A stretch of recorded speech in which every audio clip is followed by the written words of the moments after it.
This is the Automotive Repair Podcast Network. Hey everybody, Carm Capriotto, Remarkable Results Radio. Good to see you as always on a weekly basis with the Remarkable Results Podcast. And of course, each and every Friday afternoon, we do the Town Hall Academy with me and a multiple bunch of guests. And we actually broadcast that out at 2 p.m. on social media every Friday. And of course, you'll find it on our wonderful listening app. Anybody know about that? I hope you do. My God, it's the coolest everything in one place for your smartphone, the ultimate professional automotive playlist that I love to call it. We got this really neat new URL. How about this? ARPN.app. What's ARPN stand for? The Automotive Repair Podcast Network.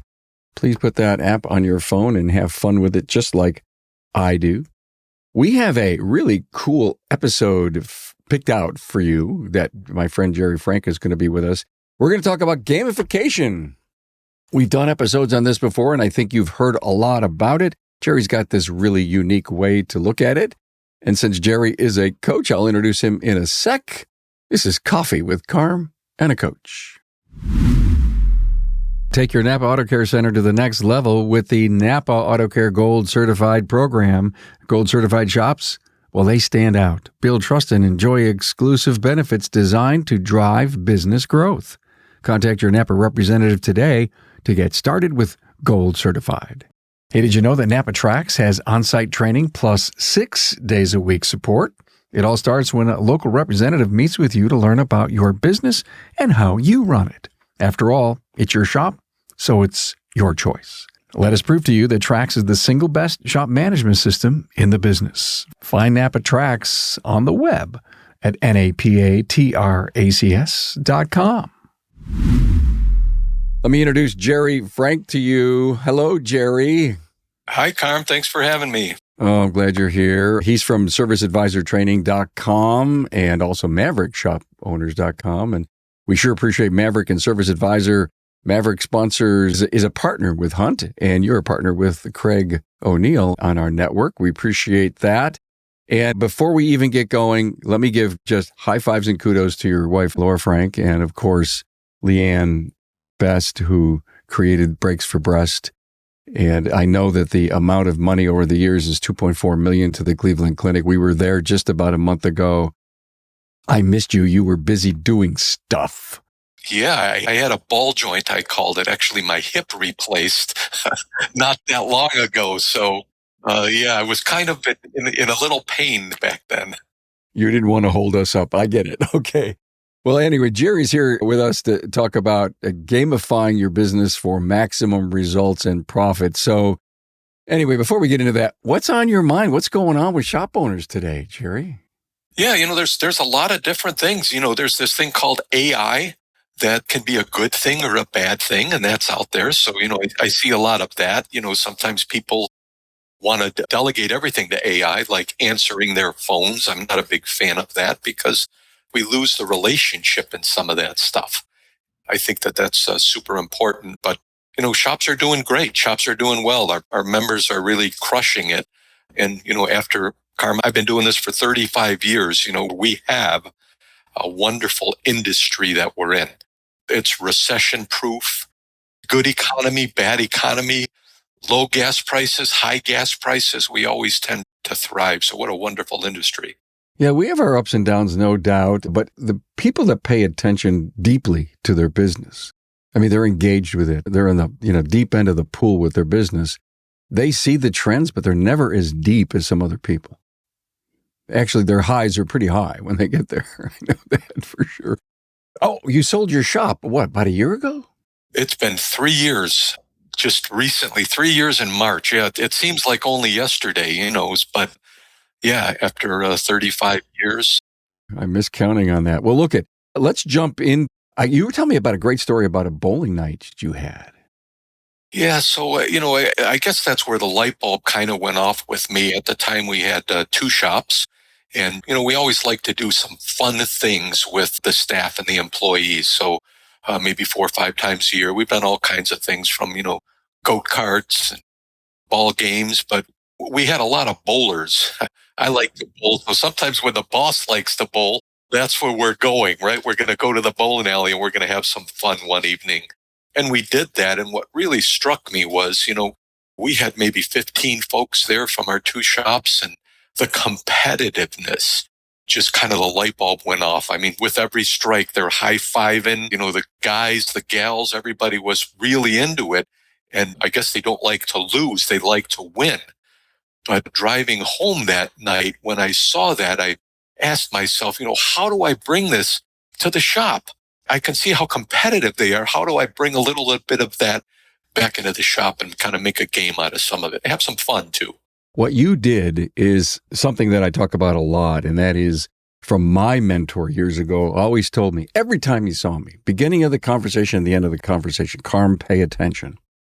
And I think it helped fine-tune my intuition, Gerry. And what you're telling me about this is you saw something, you felt something, and you said, how can I make this a part of our culture?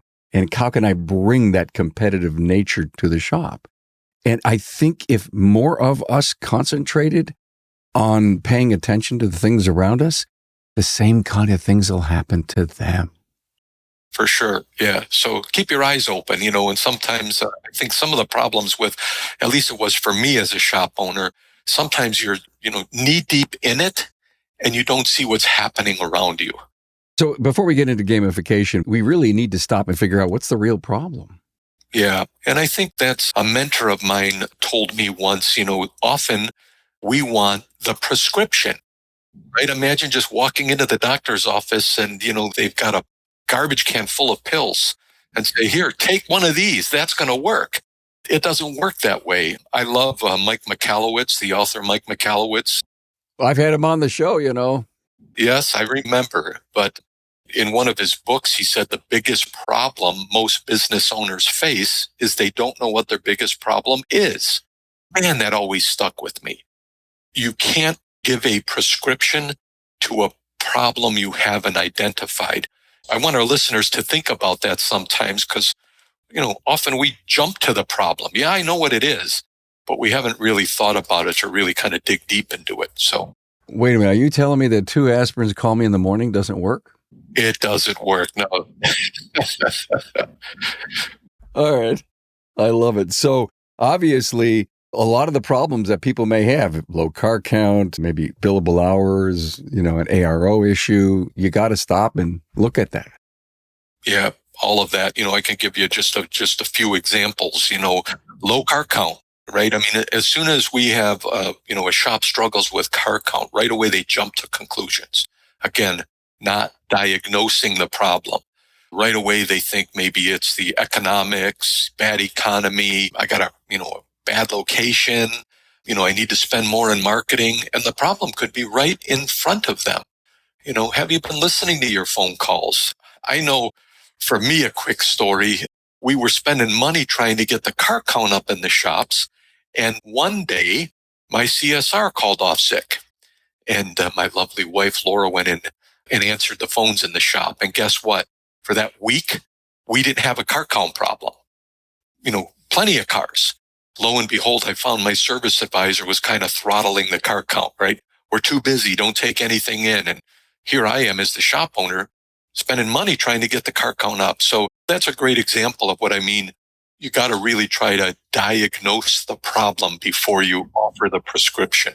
Too bad there wasn't some kind of device, like a picoscope you can put on the business.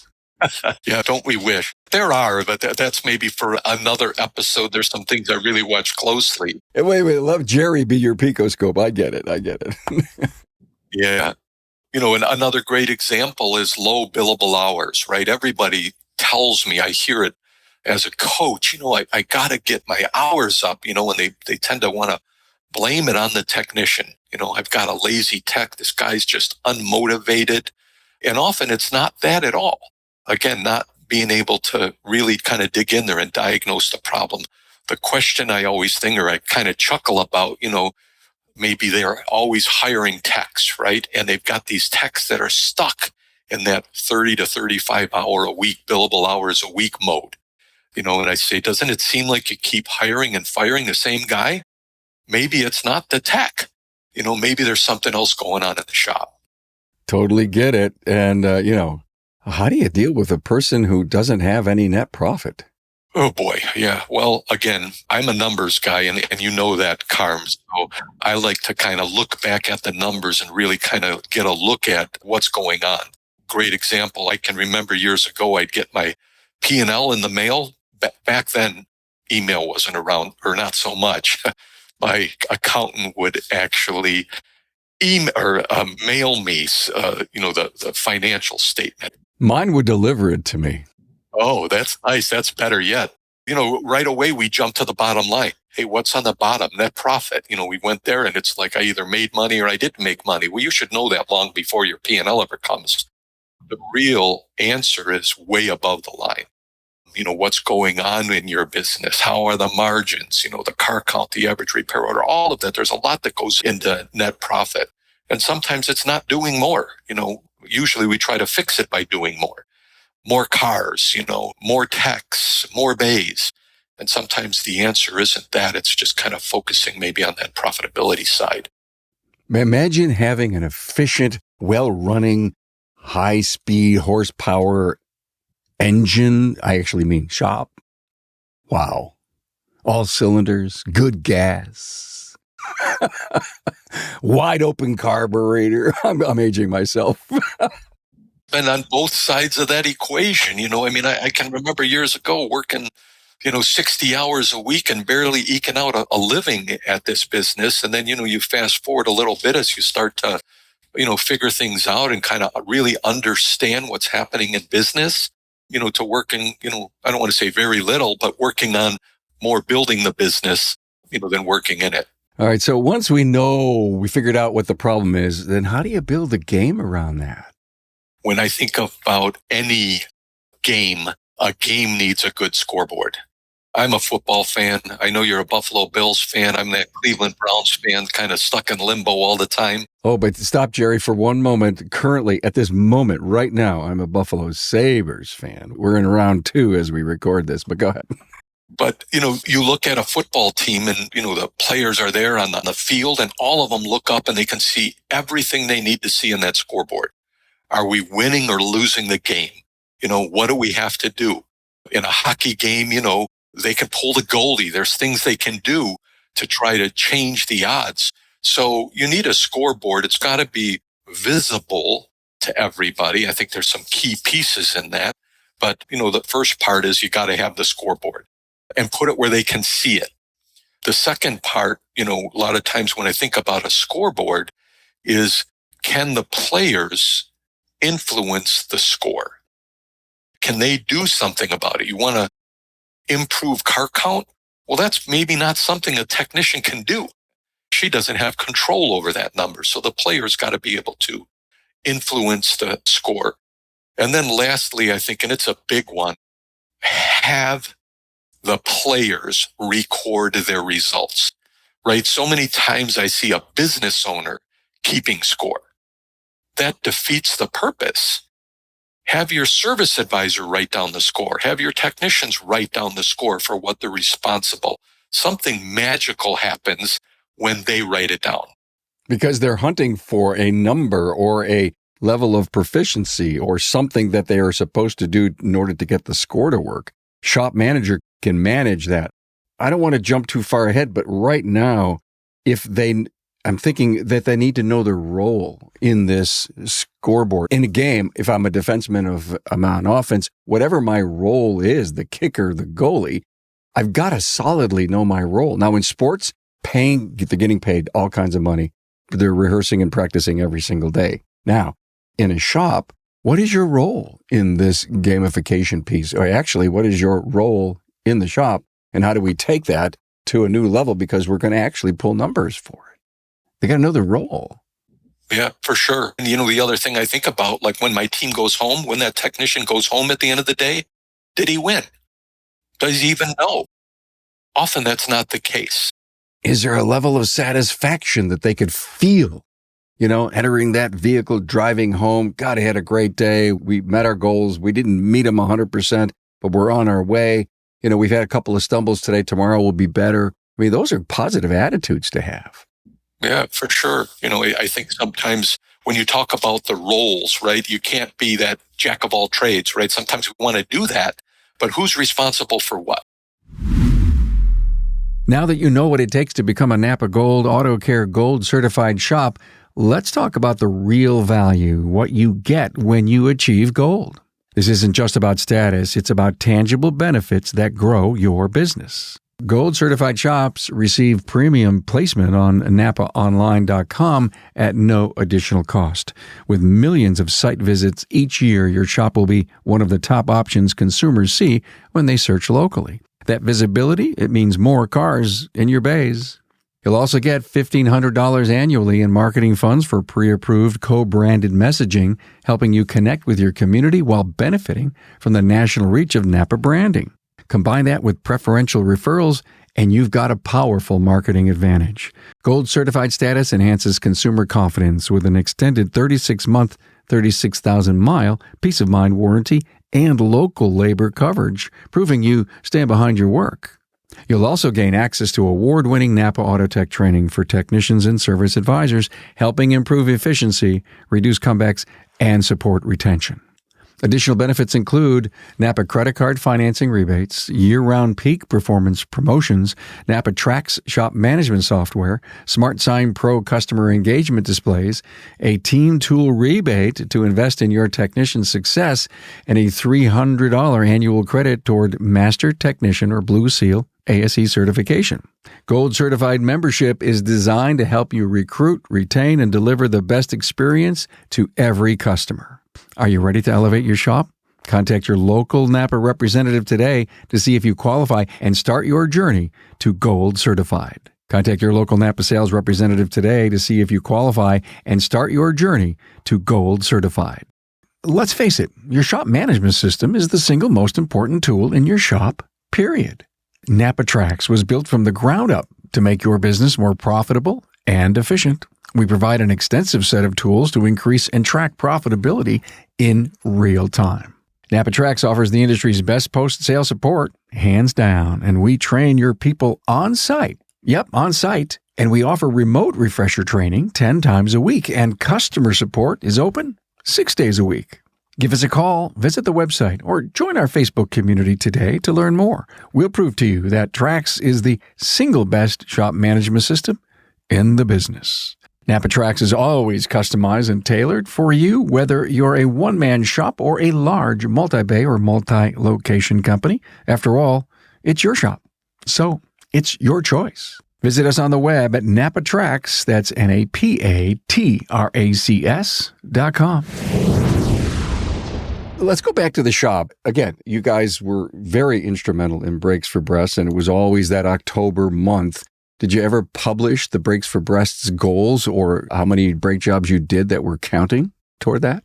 Breaks for Breasts is a great example because it's so much deeper than just an activity at the shop or sales in the shop. I think it's personal to so many people.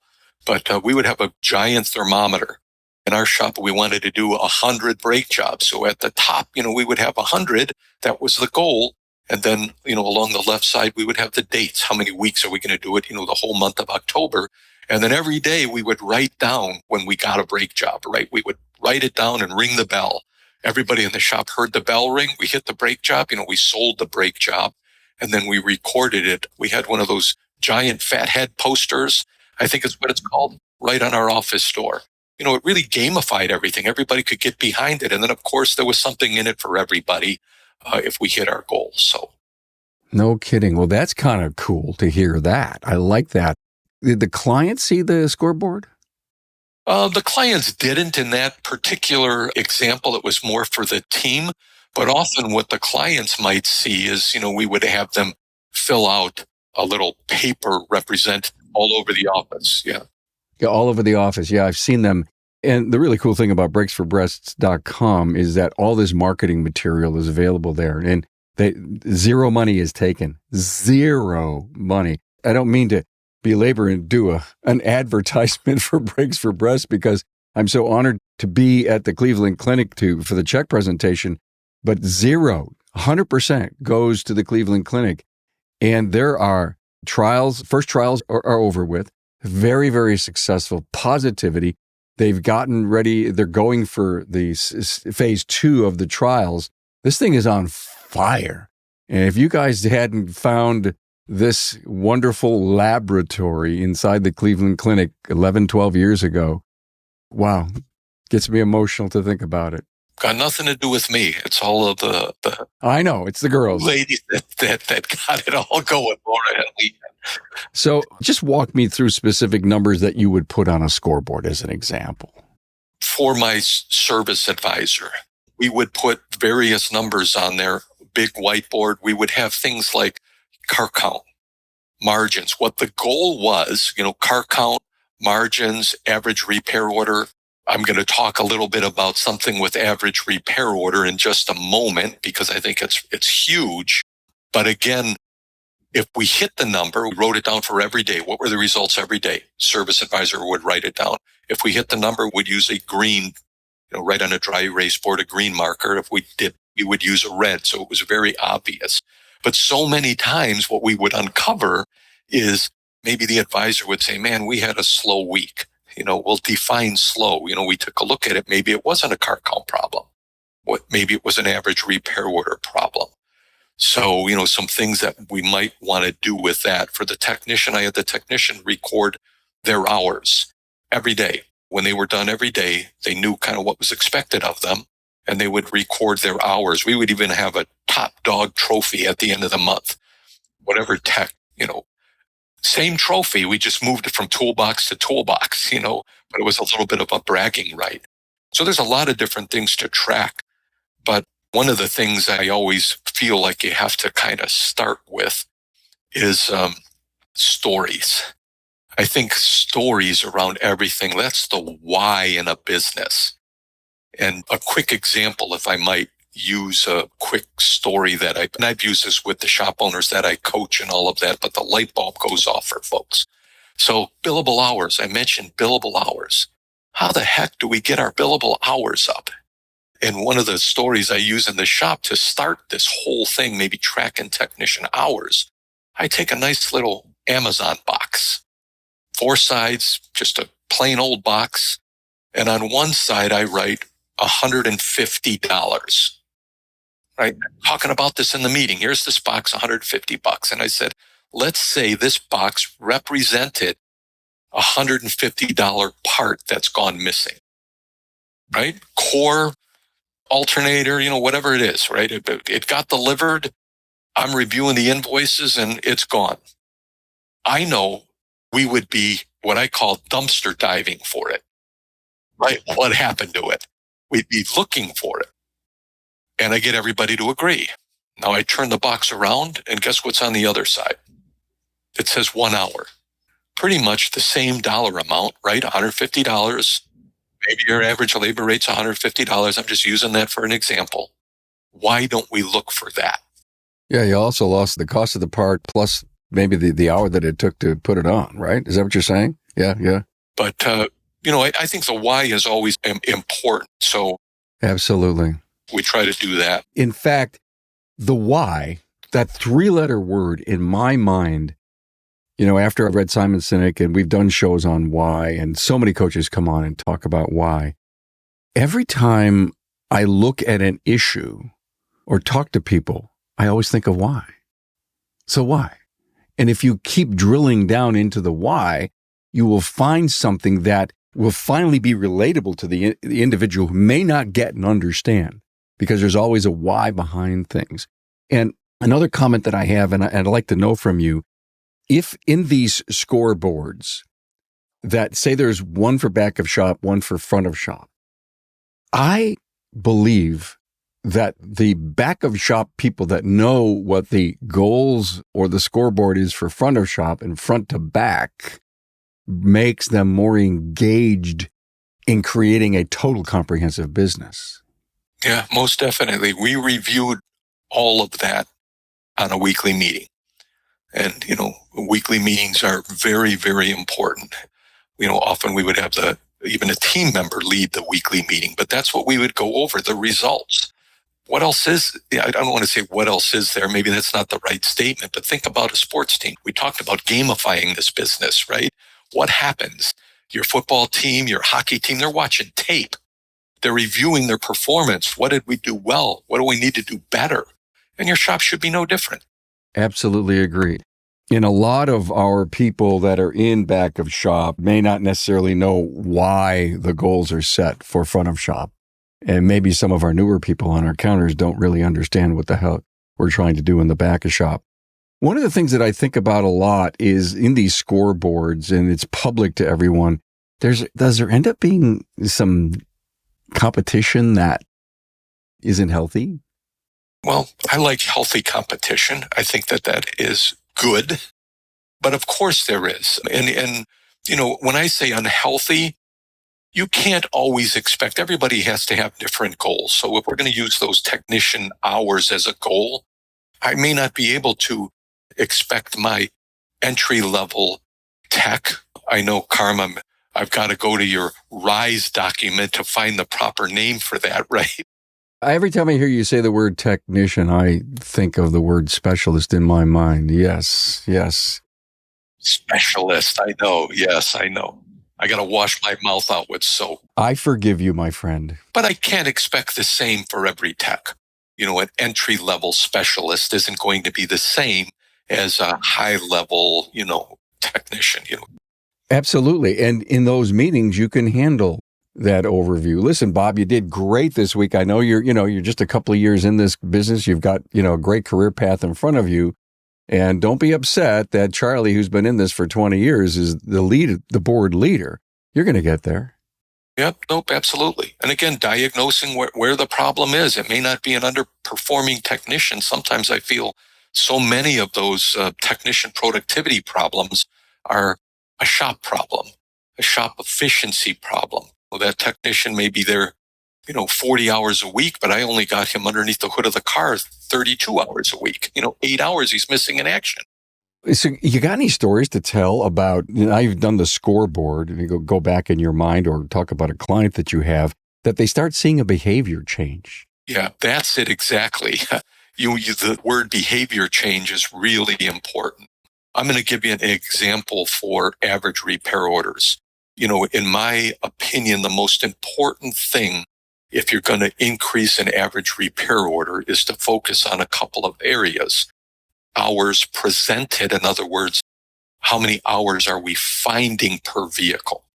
Before I reveal what I feel are the good numbers in that area, let's take a look at the cars coming in our shop today. The average vehicle in the U.S. is approaching 13 years old, 12.8, 12.6, something like that. How many average miles per year are driven? Call it 10, 12, 15, but 100,000 miles or more. We often find what the vehicle brought it in for and maybe the safety issues, but how many of those cars are running around with batteries that are 4 or 5 years old, original spark plugs, all of that. So we always preach, tell the customer the whole picture. Tell them everything. So back to those hours presented. A lot of shops are finding 8 hours or more per vehicle. That measures the quality of the inspection. So if I focus on 8 hours presented per vehicle, I'm going to present all of that to the customer with good photos, good images, that the DVI tells the story. We've seen average ROs, go from $400, $500, $600 to doubling that, approaching $1,000 and more, focusing on behaviors. So is that something you want to create a scorecard for? You bet. Okay. So let me go down another lane here. I'm going to make a right on you. Okay. I'm going to make a right. You've got this incredible digital vehicle inspection, this thorough, comprehensive vehicle review, which I like to call it. And you're listening to phone calls as an owner or as a coach, and you're seeing where the missed opportunities are. When you do this, or you're working with an owner that's listening and looking for lost opportunities, how do you turn that around into a positive for a client advisor? Years ago, I can remember going to listen to some motivational speakers when they were doing those tours, I listen to Lou Holtz, and famous football coach, championships with Notre Dame. I think he just recently passed not that long ago. He did. And I've read a book of his, yes. Yeah. But man, one of the things he said that stuck out with me is when you're trying to change behavior results, criticize the performance, never the performer. And think about how powerful that statement is, right? When we're looking at numbers, we're not looking at the person saying, why didn't you hit the numbers? We're looking at the performance, the score on the board. How can we change that? So when you have somebody, maybe underperforming a little bit, the first thing that goes through my mind is, let's get it diagnosed, right? Diagnose the problem. And how can I help? Makes all kinds of sense. Any owner who's listening to this, we've all been in a situation where, good God, you get criticized and you really get down for it on a personal basis. You can do better. I know you. You're not having a great month here, blah.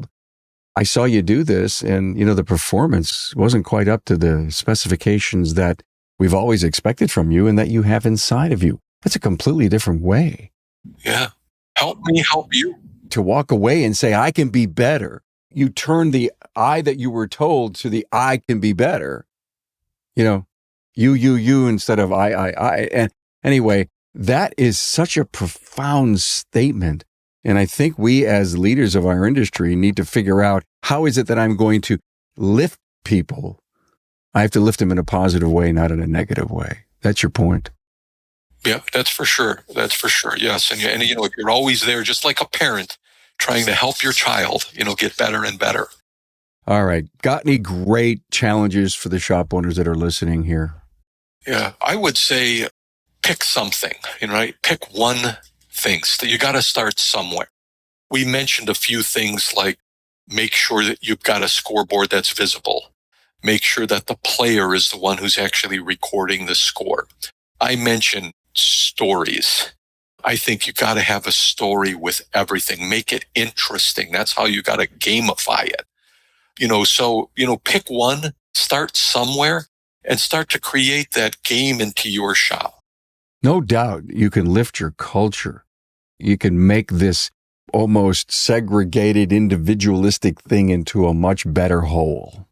Yeah. Involve them in the solution. We started off with that. I mentioned. Yeah. And I was just thinking, I don't want anyone to stop and think, since the scoreboard is up and it's an individualistic thing, I think, and again, to your point, if everybody is listed and there may be a little competition, it's still part of the whole success of the business and the contributions that they make for that. Absolutely. Look at any sports, they're not one person. It takes a team. It takes a team. Everyone knows their role. Everybody works to their highest level of competition and they win for the team. Wow. All right. Hey, this was great. Thank you. I think this was just a wonderful episode. I think there's a lot of stuff that are going to make our listener think deep, long, and hard about how to bring gamification into their business. And you told us a lot of great stories. Wow. Say hello to Laura, Gerry Frank from MaverickShopOwners.com and ServiceAdvisorTraining.com, former shop owner. For how many years were you in the shop?